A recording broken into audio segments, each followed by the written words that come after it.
We are live with another Roll High, Don't Die RPG Social Hour. I've got two awesome guests with me today. So, starting with Eli, go ahead, tell me who you are, what you do, and about your content, your channel, whatever cool, nerdy stuff you got going on in your life. All right. I'm Eli Royal. I make cosplay props. I've made Stormbreaker, a few different Captain America shields, the Infinity Gauntlet, a Thor helmet, a Red Hood helmet, a couple lightsabers, so on and so forth. I also host, or I'm going to be hosting, the revived We Play RPGs podcast. When you reached out to me on Twitter, my initial I need a guest for this day, and you're like, I'll do it. And I clicked on your Twitter and saw all the stuff. I was like, I've never had a cosplay prop guy or gal on the channel, so that'll be interesting. I've had people who have done cosplay. I've had people who've done LARP, but nobody that was like a super crafty person yet. Lots of nerdery, but not like I construct things with my hands. Yeah. So how do you just wander into like making Captain America shields? Like what was the process there? I went to a convention as not cheap Spider-Man. Not like costume store Spider-Man, but more like I made a shirt and then just customized some goggles and gloves and shoes. Got it. So it was like budget Spider-Man, and it was awesome. I loved it. And I'm like, oh, I got to do Red Hood. And my dad, at the time I wasn't working for him, I am now, but my dad owns a antique car restoration and custom shop. Got it. So he's like, hey, I have some ideas on how we can build this. And it just kind of your disposal then escalated from there. Yeah. And now I do all of the paint and body work for the shop. So I paint all the props myself. And I'm a little bit sad that I moved because it was one of those friend of a friend kind of things. But when I lived up in Northern California, or whatever you want to call it, Northern Central California, Bay Area, California, a friend of a friend knew a metalsmith in Sacramento that would make like metal prop stuff, right? And so a different friend in that circle at the time got some sweet like Mandalorian armor. One of them got a really sweet battle axe. He also did, somebody else in that circle, Slave Leia Tinkerbell. So it was Leia's golden bikini, but it had like metal fairy wings on the back. And I was just like, this is my perfect chance to get my, like, I've wanted so long to be an NCR Ranger, like with the LAPD vest and the red goggles that you see in the intro of the Fallout New Vegas like trailer. Yeah. Yes. And then I moved. But one of these days I'll have a set of Mandalorian armor or some Ranger armor or something, but we'll see. All right, boss, we're going to flip over to you. Tell us who you are and what you do, Aviad. So I'm Aviad. I'm a student from Israel, but I also create videos about GMing, and I just love tabletop RPGs, and I talk all about it and how to make the games we play a little better and try to focus on things that I didn't at least focus before and improve on that thing that I just love doing. That's I forget how I stumbled on your channel. I know it was through Twitter, but I forget what I was doing when I found you. And you were on the lower end. I think your channel had just got started, and I was like how cool is this? Not only something different, somebody from Israel like doing channels and stuff like that, but for someone who was new on the tabletop scene, or the tabletop YouTube scene, I mean, you were doing some really insightful kind of stuff. Like you said, you were thinking up videos that I wish I knew this when I got into the hobby kind of stuff. And so that's what I really found interesting, because my initial YouTube videos were all super low effort. You guys know what RPG a day is? It happens every August.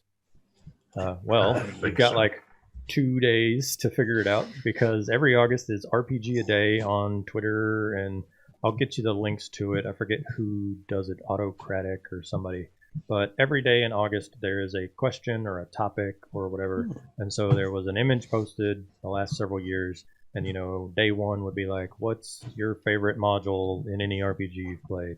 Day two, what's your favorite recurring NPC? And just stuff like that. So every day for all of August, I made quick, 5-minute, what's a song I've used in RPGs type videos. And when I finished it, I was like, man, that's much more fun than actual plays are cool, but people will watch a 5-minute video of you talking about character deaths before they watch session 38 of some show that they don't know who anybody is. Here's 4 people you've never seen before in the middle of the story with a bunch of inside jokes, actual play. Also, it's a 5-hour video, buckle up.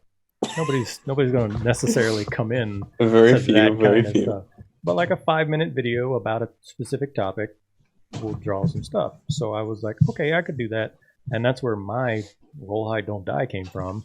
And like I said, mine were very low effort kind of things compared to yours, sir. They were character deaths. I've had 2 characters die since I started 5th edition. One died this way, one died that way. What are your thoughts on character deaths? Do you find it hard to insert the new character into the story? Ready, go. Whereas yours are very in-depth and stuff. So I was amused when I found your channel, and I am glad to be following and look forward to more. You just posted one 2 days ago, I think, right? 2 days ago, yep. It's about describing scenes and some tips on how to do it better, I think. Most of the things I've said is just channeling wisdom of other people in the Israeli community or GMs that I've had before. Whenever I have a subject that I kind of want to improve on, I just I ask around some people and I investigate on the internet and do a lot of research and try it myself and then just bring it out there and see if people can use it, and that's awesome. Yeah, I did my share. I'm looking forward to the stuff you do in the future, and I'm also looking forward to the fact that I have several YouTube channels starting in a stream tomorrow, actually. So between yourself, I have Ben from The Curious Owlbear, I have Curtis and Valerie from Roll Initiative, and then we have the DM behind the screen who doesn't do the YouTube thing so much himself, but he does like showing up on other people's streams now and talking about RPGs. But so it is a 6-player, 1 DM game, but we're 5 different YouTube channels who all love dissecting RPGs and talking about ways to improve, and then just one guy that just loves talking RPGs nonstop. The amount of good quality commentary I've had on my Discord since he joined and just jumps in the tabletop channel and talks about stuff. Man. But like I said, this is an open forum talk show, so I have the dry erase board full of mandatory conversations if we can't think of something. But is there anything you guys want to discuss before I go to the topic board? Oh, I wanted to ask you guys, I assume you both have a decent amount of experience actually getting to play as opposed to just running games. A little bit of both, especially depending on the system. But for D&D specifically, both sides of the table, yeah. Do you have a traditionally monstrous race that you love getting the chance to play? Because for me, I love kobolds. Just something about tiny lizard people I am always on board for. I have so many friends that would absolutely love you because they either A, are currently doing kobold things or really want to do kobold things. Kobolds and goblins, despite their differences, roleplay wise, I have a default for each of them that I love playing. For instance, my goblin is whether I play him as a rogue or a trickery domain cleric or something, I have it's the same guy regardless of his build, but he's damn it wild smile, and he's just the craziest little goblin guy. And this was even before goblins were a player race in 5e. But he's a weird, crazy little goblin guy that loves just messing with everyone. And his name's Dammit because his dad cussed at him so much when he was growing up that he thought his name was Dammit until he was 15 and realized that it wasn't. But by that time, that's what he called himself. So, damn it, why are there so many people in the living room? Damn it, why? And so, weird goblin guy is my go-to. But I haven't played like a monstrous race in a while, but as an NPC and also an NPC in a game I played in, we had kobolds which were hilarious. It's just, I love kobolds. We have a friend called Tal who makes the best kobold noises and acts, and he's hilarious. Also, in that same campaign, we actually chose one kobold and we made him the prince of kobolds. His name was Clark, and and they built a statue for him, and he was king. And we went back to the village at the end of the campaign, and it was really a really hilarious moment and wholesome. Also, I love it. It's my kobolds love are fun.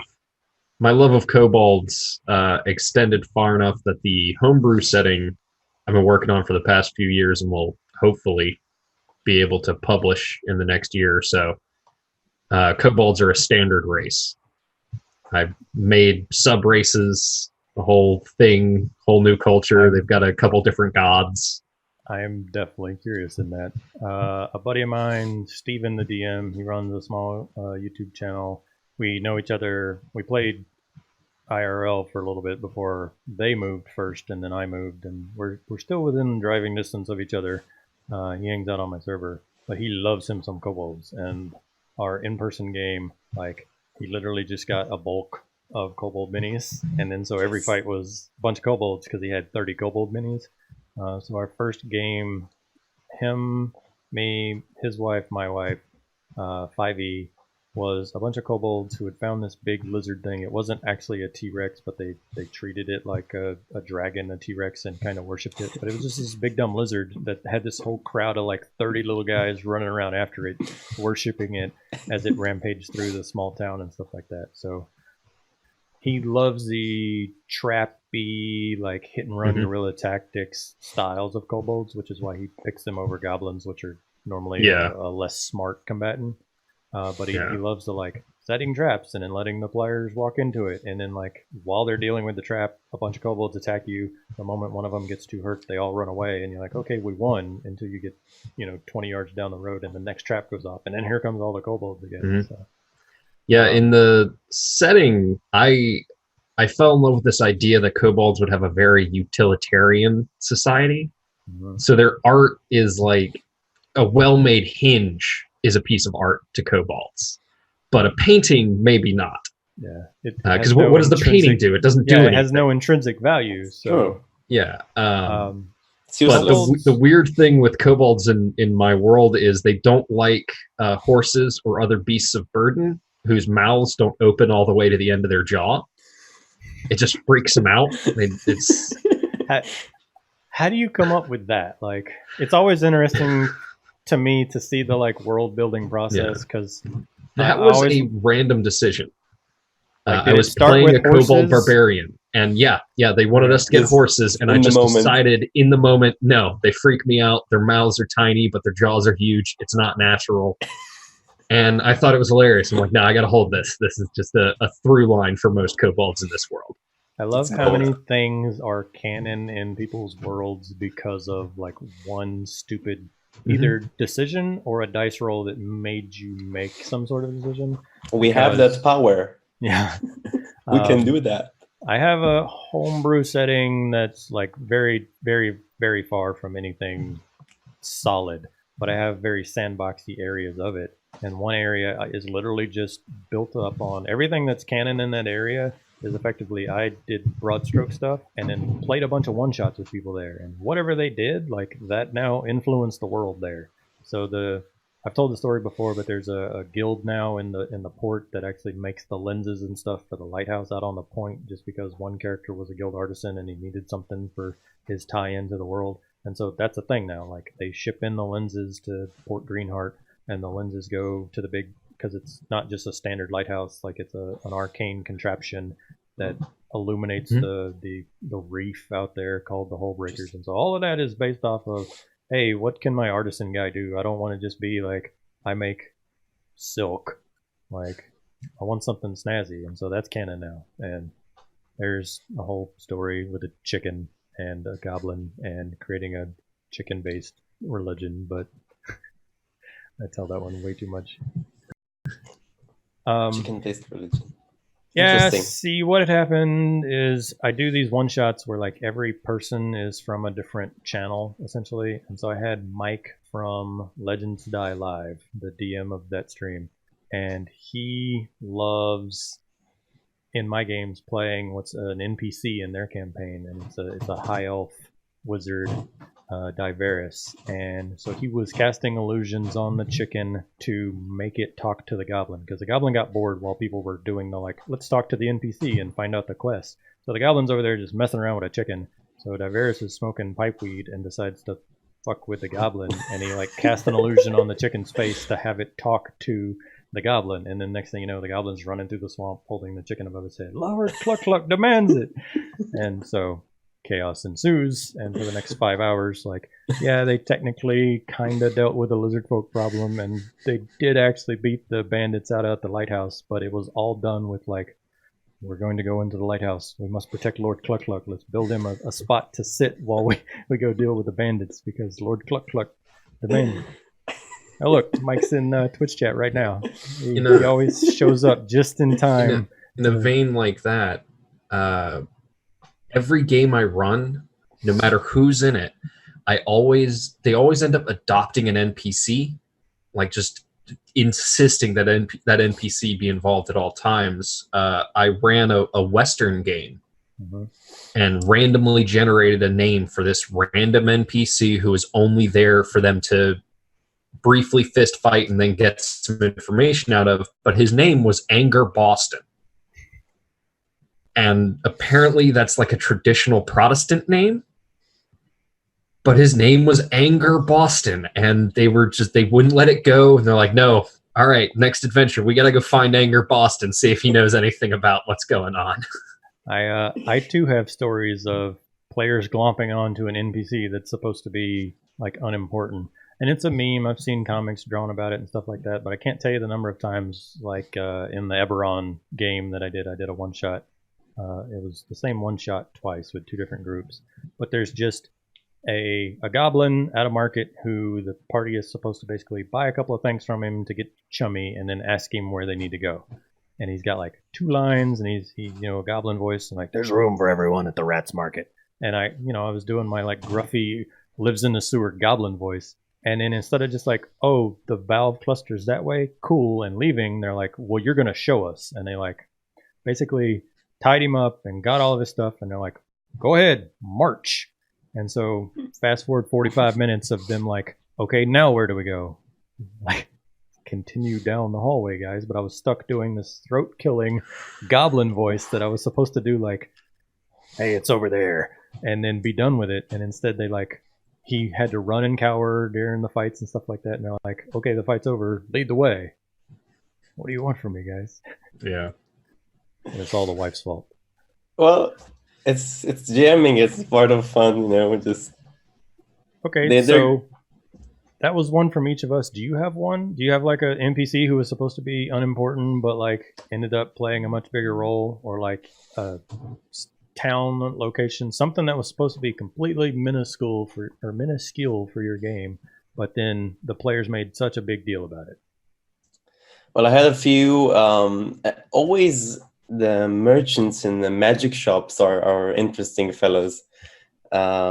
So actually, Zook, the character that I'm going to play, was an NPC in the current campaign I run, and I didn't plan him that much when I ran the game, but when I made the voice and I just shouted on the group, it was like, useless, and they loved it so much for some reason. And I thought, wow, this character is really cool. I want to make more of that character, and yeah, it's here now. It's not exactly the exact example you asked for, but they did investigate him further than I thought they will. Like they are known to. The wife is in Twitch chat, and she brings up in a game where her and I played together, we did definitely adopt a goblin and then forced it to play Freebird for like 3 sessions. Like every time it was like, okay, what do you guys do? Well, where are we at? Oh, well, you're in town. Okay, well, is the goblin with us? And I don't even remember his name now. I could probably go look. But it's like, yeah, the goblin's with you. Okay, well, he's got his pipe, so play Freebird. And that was basically the start to several sessions. It happens with pets. Yeah. I think that reminded me. I think some of my players did literally adopt a goblin named Mucus. I like players they adopt a goblin named Splotch one time. Yeah, so. but they like taught him how to read and write. They were like they literally adopted this adult goblin. I don't want to spoil anything to the starter set because I don't know who's listening to this that hasn't played it yet. But in the starter set, spoilers, there's goblins. And we basically kind of adopted one, like I said. But then it was fun because I had played the starter set probably I had ran the starter set probably about 4 times at that point. But we were using it as a launch pad because we were going to go into Red Hand of Doom converted from 3E to 5E, right? That's exciting. But the starter set was to get us up to like level 5 and to get the party meshing well before throwing the stuff that comes at you in Red Hand of Doom at them. So we're playing goblins, bugbears, cool. The bugbears are mean to the goblins, cool. We defended the goblin from the bugbear and like kind of adopted him. But then the DM made like a side quest where this goblin that we made play Freebird and stuff like that was getting the band back together because that's why he was musically inclined.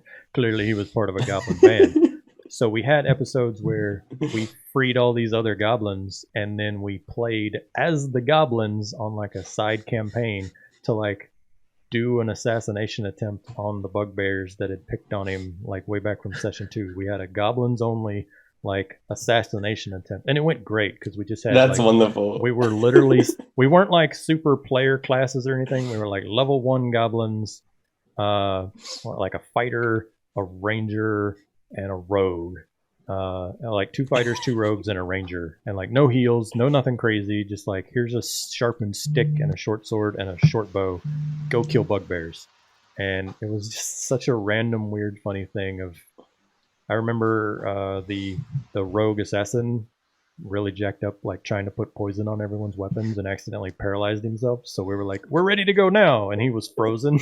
And so we had to like stand outside in the woods. We picked him up and ran into the woods so that we could wait for the poison to wear off because we just had the rogue like frozen, like, oh no, I fucked up, and paralyzed himself because he rolled so badly on his poison checks. But yeah, it's those comedy campaigns are the best. So on really the like the NPC questions, I have another interesting one then. Do you have a player that you liked so much, or a PC that you liked so much that it became an NPC in the world or another game? Or opposite, do you have an NPC that you liked so much that someone eventually tried to play them as a player character? In a very early campaign, I played World of Darkness for a while, and as a kid, I played this character named Chris. He was an ex-military police officer, and he had style. He had like black sunglasses, and he was always chill about everything, and he had a solution for every problem, and he was a sharpshooter, and he was really cool. And when I ran my own game, it was a hunters campaign where the players slowly realized about what's going on in the supernatural world and everything that's happening around them. I brought Chris as a hunter to introduce them to everything, and it was fun, a lot of fun doing that. I've definitely got one. When Horde of the Dragon Queen first came out, I played a half-elf monk librarian named Kaling Delanadel, and she was awesome because she was a giant nerd who fist fought a dragon to death, and I loved it. And I fell in love with that character so much that she's just been this reoccurring background character in so many of my games where it's appropriate for her to be there. Where it's just like, they might never latch onto her as an NPC, so they never know what her story is. Yeah, but she's just there. I can't tell you the number of like throwaway NPCs that have just been like a shopkeeper or like worked at the archives or whatever like that, that were either an old player of mine or an old PC of mine, or we're 30 sessions into this game. I really wish that I could be playing, so I totally dreamt up the character I want to play, and then I was like, well, I got this monk now. Where can I put them? Okay, well, bam. Okay, and so the random person sitting on a cart that they pass on the road was actually a character I wish I was playing in another game, but that's just because sometimes you get the forever DMing going on, and you're like, man, I still have a character in my Star Wars game on Roll20 that's just literally called Someday because I really want to play Star Wars, and so I build practice characters. But back when we were doing Beyond the Rim, I made a character, and I gave it enough XP and everything as if we had just finished Beyond the Rim, and now somebody else was going to take a turn to DMing, and I would get to play my character, but yeah, no such luck. Again, we were talking about luck in gaming. A friend of mine who is our perma DM, he prefers DMing to playing. Okay. He loves making the world. He loves making the challenge. He loves learning all the rules. That's just his jam. So it's never we'll be like, oh, let's play this for a while so you get a chance to play, and we're like, I mean, we can do that, or I can just keep running, whichever, Mine is kind of system dependent, right? I find myself, I got lucky and got in a long game off of Reddit. I wasn't expecting it to last 2.5 years when I joined a random LFG post. I was like, this will be fun for like 3 weeks and then it will fall apart. But I keep calling myself a perma DM, even though I've done more playing than DMing in the last 2 years. But for like D&D, I would put myself in I would almost rather DM than play seat, because with 5e, I've done a lot of the options. There are still like 2 subclasses I really want to do like a good campaign as those, but a lot of the default stuff I've at least done a one-shot and like got that out of the way. But also, I do a lot of online games where I just grab a bunch of people off Twitter and let's play. And as the DM, I have more control of the situation. You were coming on my show, I am DMing. I can recruit people instead of having to get a DM that I don't know where the quality is going to lie and stuff like that. So for shorter things, I prefer to have control of the situation. I do have a question from the chat, though. Do you have an NPC that you had a long backstory or like an intricate plot hook, and then the party basically never talked to him? So what's up, Tony? I see you in the chat. I don't think that I do. I'm what I call a highway GM, in that I make my players understand, hey, I can improv pretty well, but if I have to do it constantly, I'm gonna get burned out real fast. Yeah. So you can go off on these side roads, but you got to get back on the highway eventually. Yeah, if you don't pick up this hitchhiker at this rest stop, when you get to the next rest stop, the hitchhiker's going to be standing there again. So it's usually, if their backstory was important, they would get to it. And I know that I've had some NPCs where I just fell in love with whatever bizarre backstory I had come up with them, but it wasn't important enough for the players to care, and it wasn't important enough for me to make them care. Yeah. You can sometimes, as a DM, I find myself making really awesome stuff that doesn't necessarily fit, and it'd be great in another game. And so it's there, but there's no canon reason for the story. Yeah, there's no hook. There's no plot hook there, and so like the group can totally wander up and talk to that guy, and if they follow that thread, then so be it. But if the group is here to do X, I can't expect that they're going to want to go to the library to talk to the archivist that has this really cool, intricate, like, I've been noticing that tomes from 30 years ago have all been deleted. I need you to go to, none of that like cool nerd stuff. They're here to beat up orcs or whatever. Yeah, I think it's the same in my case. Sometimes the party runs into characters that I've built, made backstories for, and they talk with them. And sometimes they run into characters that they just, they want to keep going. In the I think it was a few months ago, the party ran into an alchemist who was a green tiefling, and she provoked a few of the party members, and one of them was looking for a gift for her boyfriend or a potion that would. I wouldn't go in depth about it, but it's it's a PG-18 thing, but but there was a lot of teasing going on, and I had some backstory for her, and she appeared later in the tavern, just sitting there. And you can always use those characters again later because there are people in the world and they move around and do stuff, and you can see them later on. So I don't feel like I'm throwing things away when I don't get to use them outright. No, same thing. Any of the stuff that I've like built up really well and then the party ignored it, that's something that I can A, reuse later in that campaign, or B, the next group that comes stomping through, I have free stuff that I haven't got to play with yet, so it's still chambered and ready to go. You made a great. I was gonna say he made a really good point. Sorry, he's that way on my screen. He made a really good point about people moving around and doing stuff, and that's something that I'm trying to get better at. And one of the things that I dislike about some of the pre-written modules I've played recently, there are ones that are really good, but some of the stuff I played recently, especially over in one of the games I ran in the Star Wars Fantasy Flight system, the world was very static, and it was like it expected that the party will arrive, and once the party arrives, they have basically like 2 days to do the thing, and then the Empire is going to show up on day 3.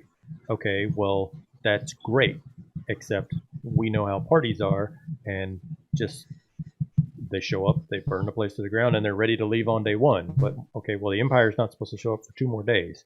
So if they leave and they don't have this interaction with the Empire, like chapter 3 is going to be really confusing, because when the Empire chases them, how did they chase us? We never met them. Okay, so do I make the Empire show up early? Like, do I force the players to stay here? Like, if the world's static like that, you can find yourself getting into these weird binds when people just wander off, and you're like, okay, well, this thing was supposed to happen on Sunday.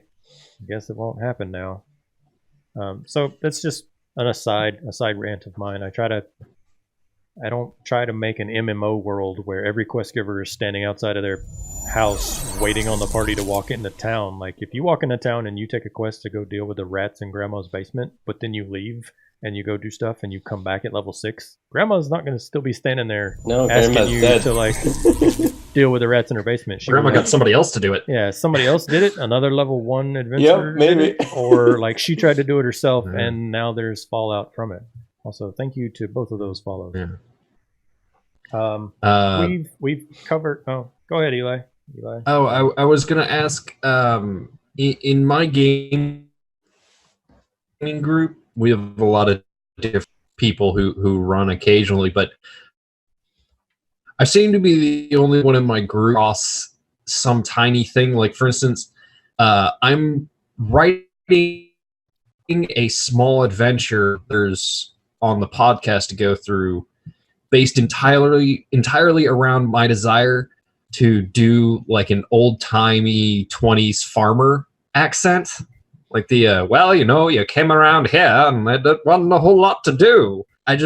It's hilarious to me. And I'm like, okay, well, I have to have an excuse to do this accent as much as possible. So sounds like I'm going to build this adventure. Side character on a Rick and Morty episode accent right there. Yeah, exactly what it was. It's very similar.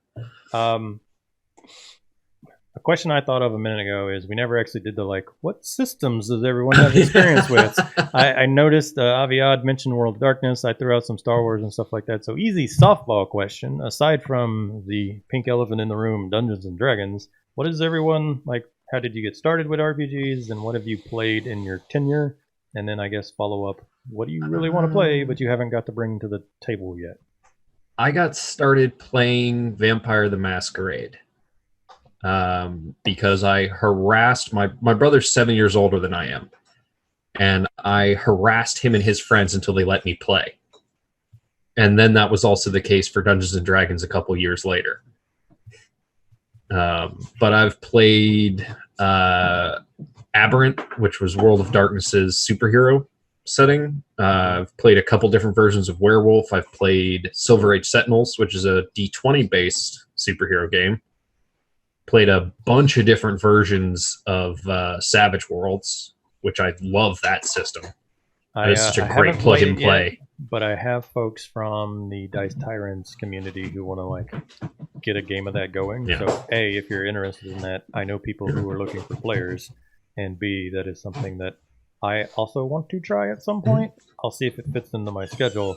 But yeah, there's my Dice Tyrants like elevator pitch right there. They need folks for Savage Worlds. So if you're interested and able to do it, you should get on that. And if you're listening and interested in Savage Worlds, definitely Dice Tyrants. They need people. I've played weird ones too, like Grimm, where you play children who have been transported into the world of the Grimm fairy tales, and you have to survive. Cool. It's weird. It's very weird. I've played a couple of weird ones. I'll go at the end, but just saying like weird for me is weird setting, but also weird concepts. I don't know if either of y'all ever played The Quiet Year.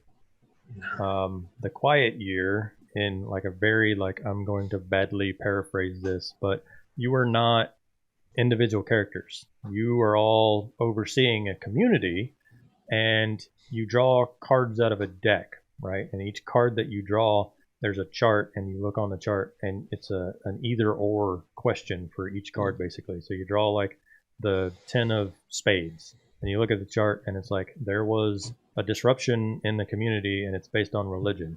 A new religion is born and creates like chaos because now faith is like split between whatever used to be in town and this new thing. Or an old religion is basically exiled and ostracized from the community, and everyone who worships that is kicked out. But you draw a map, right? You draw everything that happens to your town, you draw on. We were doing it on Roll20, so it was literally just a blank white page. And you start off by saying, you know, these are the resources that are in high demand, and this is what's scarce, and this is the food and stuff like that. And so it was very weird because it's just like 5 people saying, oh, well, we live near mountains, so I bet ores and stuff are plentiful, but wood is scarce. And then that drives world building. And it was all world building, but at the end of it, like, the reason it's called The Quiet Year is because basically the world will end in a year, and so this is the last year of this world, and it goes through all the like trials and tribulations of it. But it's very weird because you invent weird stuff, like the naked grandpa that got abducted by aliens, like in the last game I played, and you're just like, okay.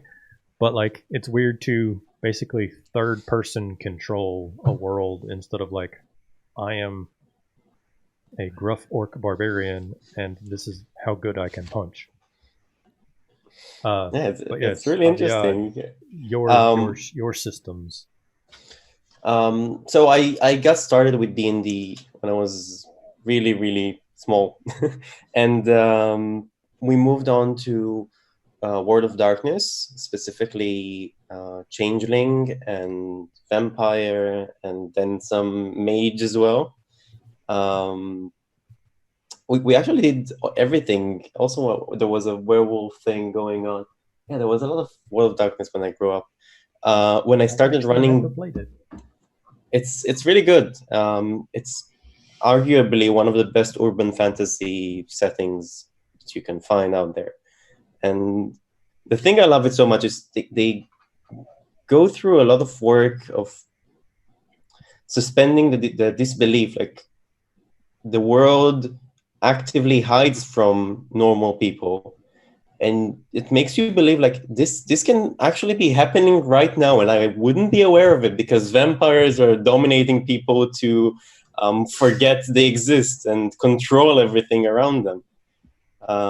As an aside, not to interrupt you there, but that's like 2 of my favoriteest things ever about stories is stories that could theoretically be happening right now. So like the underworld movies and stuff like that, where there's this whole vampire and werewolf like subculture that we just don't know about, but it's actively happening, not in some weird fantasy Tolkien world. Like it exists in present day America, and we just don't know because they've been around for so long. That's so the whole concept of World of Darkness, everything that's going in there is based on that, on myths and urban fantasy legends and things that you hear about but you don't really know. And there's hunters that start discovering the supernatural world when nobody believes them, and it's exactly that experience that you talk about. And I love that experience, and then good. I also love like alternate history. Like, well, the reason that Lincoln was assassinated was because blank, and they come up with cool like aliens or vampires or whatever, and that's the reason. And the reason that the Hindenburg blew up was because and anywhere that you can come up with this whole like larger than life subplot for what would essentially be our everyday history, like the Assassin's Creed games are good at that. They have this whole thing that's going on, but it exists mostly in line with real world history, at least the earlier games. I had my GM when I was growing up. He's one of the best game masters that I know. He used to take events from the news and turn them into things that happened behind the scenes of the supernatural society. And that was really interesting because we got to see a different side of the world, like things that are going on, which it's actually a pretty good catalyst for just things to happen around you. One of the guys in a Discord server I used to be a part of, it was focused solely on just running one-shots, just whatever systems people wanted to run. Like there was no super long arcs or anything. It was just all like, who wants to play Cypher today? And so I jumped in one of the Who Wants to Play Cypher System Today games one time, and he did the same thing. Like every one of his games, he just picked something that had happened in like the last week's news, and then threw like you said, like a behind-the-scenes, shadowy, like underworld like reason for that. The reason that this ship was attacked was because blank. Some like supernatural Dresden file like level stuff, but just whatever happened in last week's news. By Wednesday this week, he would have a one-shot to be like, it was actually a zombie outbreak that the military had to cover up or something. And so that's great. That's really cool. Mm-hmm. And we've gotten the chance to. You lagged on us there. Yeah. Oh, you mentioned. Oh, can you hear me? I can hear Aviad really good. You're lagging just a little bit. Yeah. Those of you in stream chat, let me know if it's all of us or if it's just him. I think that's just what it. I'm going the wrong way again. But you mentioned Dresdel's.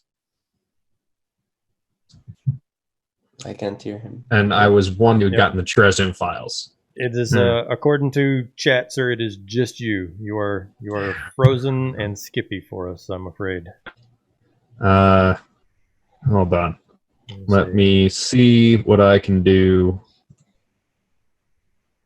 to limit CPU usage on my side. I was gonna say you see got if that'll this. help. I know we're video streaming, so it does eat up processes. Yeah, that should help. Close down. Your audio is Adobe. getting a whole lot better. Yep. Yeah, there you go. Okay, so Dresden Files. All right. Yeah, I was just wondering if either of you had gotten the chance to play it. I've played the first version and the accelerated edition, which is, as much as I like the first version, the accelerated is much better. I do not remember which version I have played because it was like late high school, right before I joined the military, and it was a play-by-post game on the old Wizards of the Coast forums before they decided everyone else runs communities way better than we do, so we'll just delete ours. Whatever. But we were a supernatural like bounty hunting squad, and I remember like going to Australia to catch a drop bear and like all kinds of like urban legends style stuff. We literally had our own private jet and just bounced around the world like hunting Slender Man and drop bears and just like goofy memes from the internet. But it was an interesting system. It's just been 15 years for me, so I don't remember too much. Yeah, the modern one uses Fate. Yep, I've read that one actually, and hence I've the accelerated in the name, I guess. I didn't get to play any of it actually, but I've read the system because they had someone told me they have a really interesting take on world building. There's the part where you build a city together with your players, and you build all those factions and fronts and faces. And I read it for research purposes, and some of the conclusions will be up in an upcoming video. So spoilers there, but the systems looks really interesting, and I definitely want to give it a try sometime. I really like when systems have kind of baked into it, not in a way that makes it clunky or too hard to do, but when you ingrain in the system some world building from the player's side. And that's one of the reasons I've been on such a big kick with the Fantasy Flight Star Wars lately. And I ran my first Cypher game not Cypher, too much Cypher talk. Genesis game. Sorry, wrong generic RPG there. I ran my first Genesis game last Wednesday in the Shadow of the Beanstalk, which is the Android Netrunner world.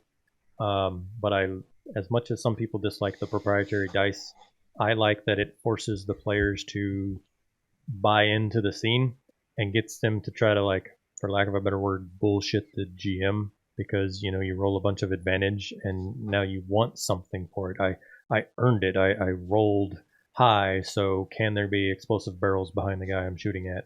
Can there be ammo reloads under the bar because the bar kept a shotgun? Like, anything to get people like thinking about the scene, but also the fact that there's boost die.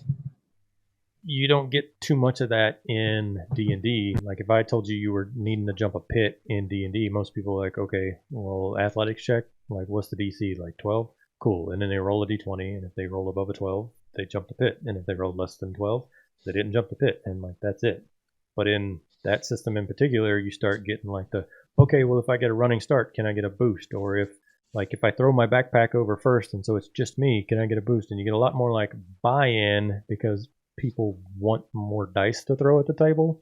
And so I appreciate when people are like, okay, well, what if we get the Goliath to throw you over the pit? Like, what'll be that check? And anything that gets the people invested in the scene, even if it's about silly, stupid details like, I missed the guy so badly, can there be a barrel full of gasoline behind him that totally blows up when my shot goes wide? I'm all for it. And so any way that I can force the players to accidentally world build just because they wanted more dice, I will take. That's cool. But I've never heard about that system actually. It's a cool concept. I packed up all my dice, so I can't like show them off. The Fate system. Well, the Fate or Star Wars? No, I know Fate. Okay. This is from the Genesis. Yeah, so Genesis and Star Wars are the same system in the same way that like Numenera was the first system for Cypher, and then they're like, okay, this system works. Let's make it so that it's playable in any setting.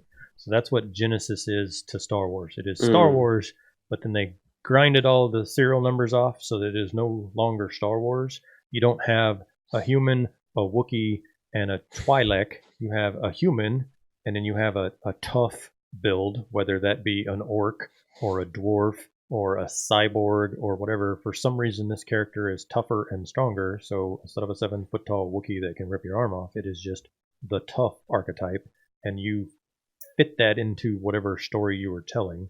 And then instead of a Twi'lek who's a really good talker, charismatic person, you just have like a Politico. You have a good, like, suave smuggler kind of guy, or daring assassin, like infiltrator lady, or whatever would have a high charisma. And so you can mold it, because it's a generic system, to, in the book alone, there's 6 settings. It is fantasy, steampunk, weird war, space opera, sci-fi, and modern.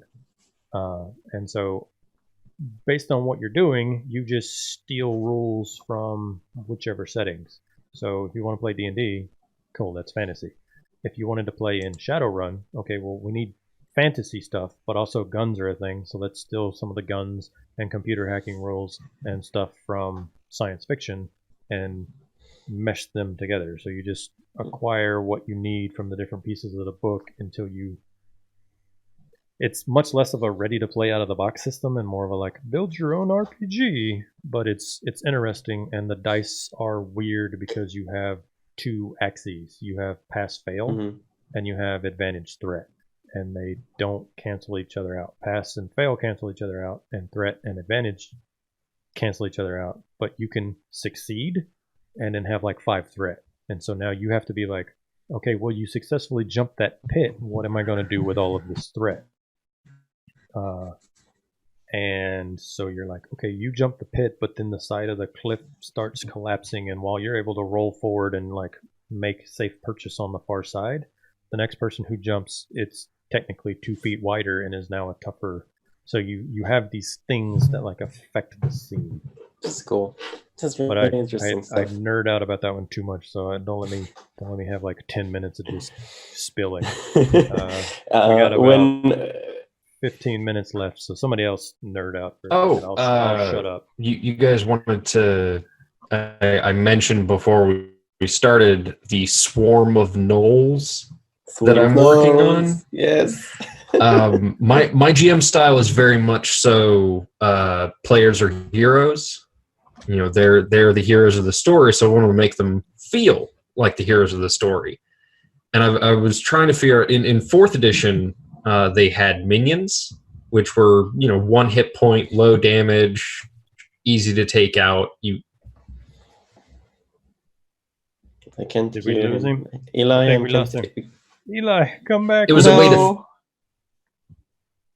Nope. We lost you, sir. Throw a...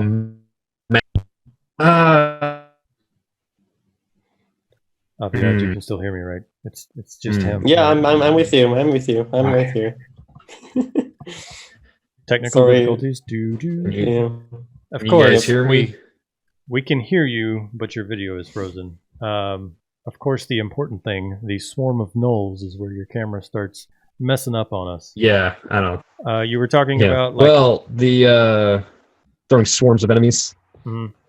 Like small pop minions, so you get those high action scenes like some 4th edition games had.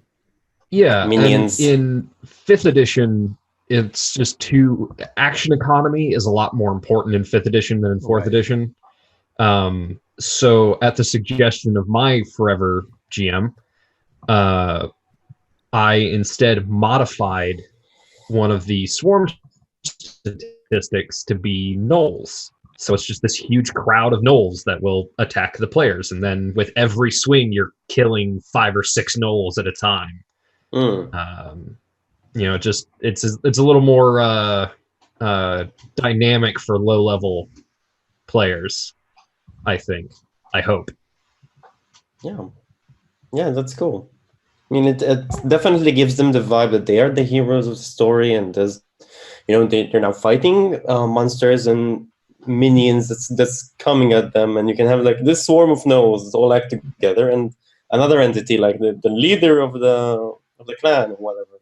And yeah, this conversation is getting some null puns starting in my Twitch chat, and I just want anyone who is unaware to be aware of the fact that I have like a probably 20 tweet long thread on my Twitter somewhere of just null puns, every single one, because there's a Twitter account, Holy Cannoli, with a GN, Holy Cannoli, who made a comment, and I was like, you got me thinking of null puns, and he's like, well, I want to hear them, and I was like, all right, 3 days, and then in 3 days I came back and I just made a Twitter thread of like, I want to make a null barbarian, so every time I level up I can say I've reached a null new level.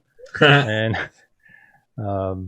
it's a null new world. Yeah, and that's one that got stuck in there, and they're terrible. I don't want to like distract myself to go look for them, but I have that, and then there's a kobold thread somewhere too.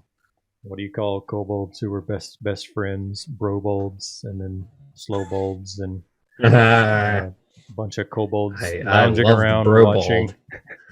Yeah, a bunch of kobolds lounging around watching Netflix all day, couch potato bolds. Just terrible shit like that. That's terrible. I love it. I have my like serious mode games where I'm like, this is going to be story and drama and like let's do a story. But a lot of my one shots are very much like, all right, 5 random people from Twitter, here we go. Like it's gonna be 5 hours of that's what she said and your mama jokes because we got a bard, a halfling barbarian, a goblin paladin, and a cannibalistic 900-year-old tiefling druid. So puns. Yep. Yeah. I have a question actually. Eli, do you have any projects that's like you make props? So is there anything that you're working on right now? I'm a friend of mine. He had the silver sword from Witcher 3 3D printed. And I'm finishing it off. So I'm actually doing a new a method that I haven't messed around with too much, gilding. And I'm going to put faux silver onto the sword. So he 3D printed it. What is it? Is it just he plastic did it? then? Yeah. It's just plastic, and I'm finishing it, making it pretty. Outside of that, I'm working on a Dora Milaje spear from Black Panther and a Steven Universe shield from Steven Universe. I'm really excited. Pearl Spear is on my list because it's such a cool design. Square Mom is best mom, but Pearl Spear is awesome. I'm gonna have to start thinking of really awesome mythical weapons now to be like, have you made a blank? Yeah. No, the Infinity Gauntlet I'm very happy with. That one lights up, and my nieces love putting it on and waving it around and punching me. How long does it take one to make a light up functioning Infinity Gauntlet? Like, I know nothing about prop building, so is this like a 3-month project or like a? I usually gauge things by hours. I think that project's about 30 hours. So I mean, I could probably bang one out if I have all of my materials. I could bang one out in a week if that's the only thing I work on. That makes sense. I know nothing about prop building and stuff, so like ballpark, don't have to be too specific, but like ballpark, 30 hours to make an Infinity Gauntlet, but like what's the actual monetary cost there? My Etsy store, I charge, I think they're $350. I'm gonna need about $350. Yes, I mean it depends what, like, custom jobs obviously more expensive, right? But I guess follow up there, since you mentioned custom job, is there anything that you've just got like, I can crank these out, like Captain America shield? Yeah, Captain America cool. shields. I can do those in like a day. Like that's my like, I got no effort into it. Okay, outside of wait time, because I got to wait for a bunch of different stuff to cure, especially paint. Outside of that, I can crank out a Captain America shield in no time. I've been making that specific prop for 7 years. I know what I'm doing. I would be curious to see on the prop making side, because I've gone to a couple of cons. Well, specifically, I've gone to SDCC, San Diego Comic-Con, a couple of times, and it's always interesting to watch when there is a new release what becomes the costume that year. And so I imagine from the prop making side, it's always interesting to be like, Captain America shields, Captain America shields, Captain America shields.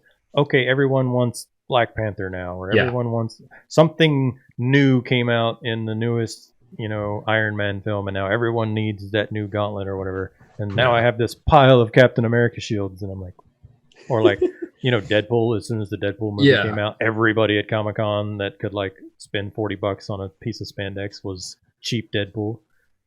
Yeah. No, I don't go in that direction too much, because it's usually I'll see something neat and I'll add it to my list. But I also have, like, if somebody's a high enough tier on my Patreon, they can actually add to my list. They can say, hey, I think you should make Blank. Scorpion's kunai. Yeah. And I'm like, all right, I wasn't gonna, but I guess I am now. Twitch chat says the Arcanist blade. I don't know that reference. Nerd card revoked. Yep. Nerds. Like I said, I haven't cosplay. I've been to San Diego Comic-Con a couple of times. I was supposed to be there this year, but then I was supposed to be in Afghanistan instead of Comic-Con, and then the baby showed up early, and I'll not go into my whole life thing, but life got too busy, and I was not going to be at Comic-Con, whether I was in a combat zone or dealing with a brand newborn. Neither of them were like great. Like, hun, you want to deal with the baby while I go nerd out? But maybe next year she'll be old enough, and we can go do like family con things, and I can convince the wife into cosplaying the baby into one of those super sweet like, we're a family cosplay, check us out kind of thing. That's always right. cute. Closing topic. What is our final like 10-minute stretch? What is something you just gotta ask or talk about? How do you guys do technology level? For instance, in my homebrew world, the level of technology is like 1830s America. You know, there are trains, but they're magic trains. There aren't really firearms because on my world, pretty much anybody can just learn Firebolt and go on with their lives. But my brother's world, for instance, isn't very technologically advanced. When I am world building, and I have a whole side conversation I totally should have inserted earlier instead of some of my terrible goblin jokes. When I am world building a particular thing, I look at what I'm trying to do. Am I trying to do something that is just different than everything else that's out there, or do I have a specific story that I want to tell? And then once I know what I am working towards, I can then go, okay, I have this story that I want to tell. How can I go about doing that? Or I have this world that's different from established worlds in X, Y, and Z ways. And then what I do is I think about the level of magic that I have in the world and the level of technology, because I feel like the two kind of need to strike a balance. If everyone can snap their fingers and light an ever-burning candle in the side of the room, they will not have needed to invent the light bulb, because some wizard somewhere is cranking out Captain America shields. I mean, like ever-burning candles, and like everyone can get one easy. So the technology doesn't need to be there because the technology is there as magic, or vice versa. Has technology built itself up because there's a bunch of people who don't have magic, and man, like castles and stuff are great, but if a wizard can snap his fingers and turn stone into liquid and walk right through your castle wall, your castle doesn't do you much good. So what technology has evolved from the non-magic users so that they can deal with those wizards who can step in a room and fling a fireball? And so that is where I look for my balance to be. But as a general like blanket cop-out answer, I love Magitech, and so I won't necessarily like say steampunk, but things like Ravnica and Eberron and places like that where it's like, I love Eberron. Here's a train. It's wonderful. Here's the magic / tech reason that this train works, and it's not necessarily the steam train that we had in the in modern history. But is like, okay, you can bind an elemental to a train and make lightning rails. Okay, you can bind an elemental to an airship and blah. Or you can have a wizard who is casting stuff on the ship or whatever. So I look for that balance, and then I look at how that balance would play out in the world, and that's how I set stuff. But in general, if I am not running default Tolkien high fantasy, Sword Coast fantasy, because that's what everyone knows, Eberron level technology is like my jam. So that's my answer. What do you got? So I love Eberron, and in the campaign I run right now, there is a base of ancient civilization who had a lot of technology. So if you go deep enough, you might run into it. But on the surface world, it's mostly source code level, like Sil mentioned, and I very much agree with what you said, Sil. My different take on this, if you will, is that I try to think of a resource that has a specific ability that is unique to the world, and then I try to see how technology evolves around it. So if I bring a crystal, for example, that can affect gravity, and it was discovered 20 or 30 years ago, then you'll start seeing skyships in the sky, sail through the sky every now and then. And I try to build it that way. So I start from the resources of magic or technology, and rare metals that are very hard or very elastic, and see where that goes. And it works really well for me right now, and pushing it towards that. That's that. You have to answer your own question now, Eli. Oh, I love Eberron. I love the idea. Nope, we're losing you. We're losing you, Eli. Stay with us. Stay with us. You got like 5 minutes. You can do this. Hold on. 5 minutes. Can you hear me? Take a Captain America shield and start hitting your router. Yeah. I'll start snapping my fingers with the gauntlet on. There you go. Yep. I love Eberron, and I love the idea of technology advances because magic allows it to. Mm-hmm. People use magic to they find ways to make magic more common to make life more convenient, which Right. is more or less how technology evolves. And I love that concept. So that's usually what I do is I go, what do I want my technology level to be? Do I want there to be trains? Okay. When did trains first show up? What other technology was around on trains? What No, we lost. I lost him. So technology do Yeah, I me want too. to be? You were with us for most of it. Yeah. We got Yeah, the gist yeah, of well, it. What technology level? So I think that the gist of it is I love Magitech. I love me some Magitech is Magitech awesome. too. Yeah. It's really cool. And we're gonna see a lot of that with Zook, hopefully. Playing a gnome artificer. I don't know if I mentioned it since we officially started the recording, so I do want to bring up that he is going to be playing a gnome artificer in the game that I'm running starting tomorrow, Wednesdays at 6:30 Pacific time. I will be streaming the new Essentials kit. I'm still a little bit torn on whether I want to put my own spin on it or run it exactly like the box so that people can see it, or if anyone who is new to the game is looking for examples of people running it, they're not like, what is this guy doing? That's not listed in the book anywhere.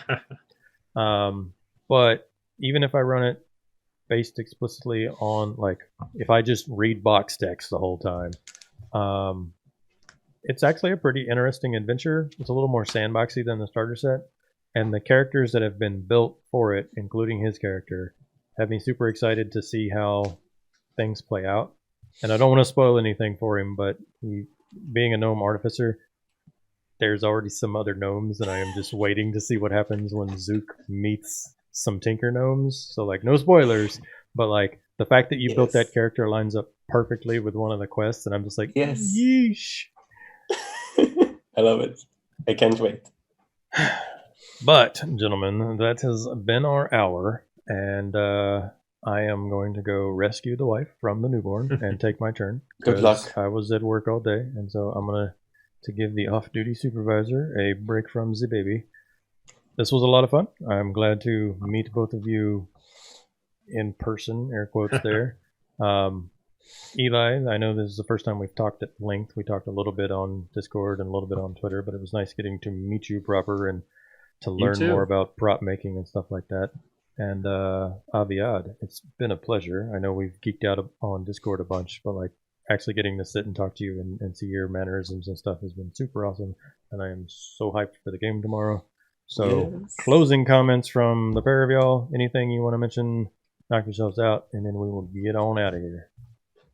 Well, I guess I'll.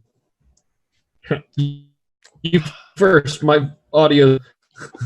Aviad, ready to go. I'm organizing a convention for GMs. It's not helping very much the American audience because it's going to be in Hebrew, but it's a Beyond the Screen convention. There's going to be like 70 people out there, and we're going to post it to YouTube. So if every of my Israeli friends are online, you can go into our Facebook group and or a website and purchase tickets. You can find these, just ask me out and we'll talk about it later. But it's going to be really, really cool. And there's a lot of awesome GMs that are planning really interesting stuff, like how to build religions, how character sheets affect the game and system, and many other cool, very cool topics. They're awesome people.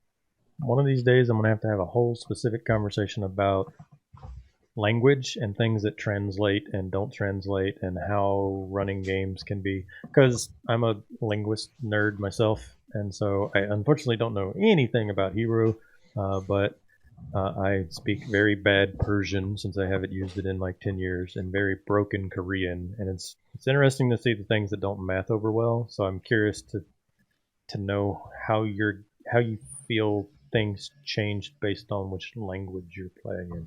That's a whole other side rant. We'll talk about that. Yeah. All right, Eli. Are you I with guess us for enough me, to close out? I hope so. Yep, go. I guess Ready, for go. me, I will push We Play RPGs. We're putting up our old episodes on iTunes and Google Play right now, and new episodes will be available in November.